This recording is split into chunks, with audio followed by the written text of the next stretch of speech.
Getting an IRS payment plan error? Don't panic, you're not alone. And yes, it can be fixed. In this short video, I'll walk you through the exact steps to identify and solve the most common IRS payment plan errors.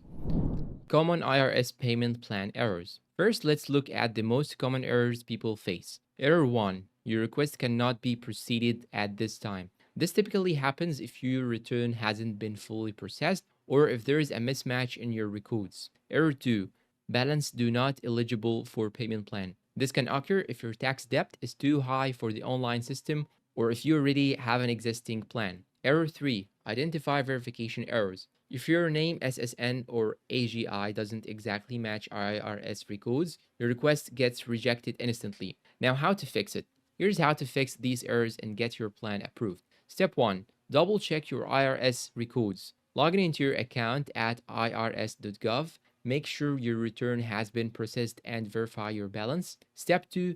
Match your info exactly. Use the exact name, address, and filing status from your most recent tax return. Even a small typo can cause a rejection. Step 3. Use the IRS IP PIN if required. If you have been issued an identity protection PIN, you must include it. Step 4.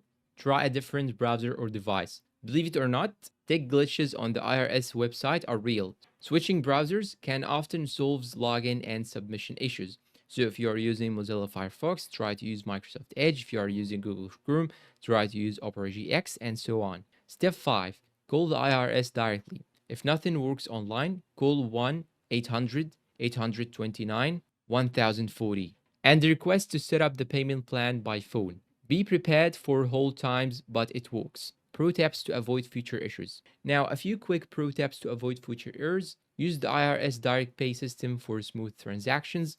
Keep all your login info and prior return data handy. Apply early in the day to avoid website overload or system timeouts. And remember, if you owe under $50,000, you can usually qualify for an online payment plan without needing to speak to anyone. And there you go, problem solved. If this video helped you fix your IRS payment plan issue, do me a favor and hit that like button and subscribe for more quick tax tips. Drop a comment if you have any questions. And that's all for today. Thank you for watching.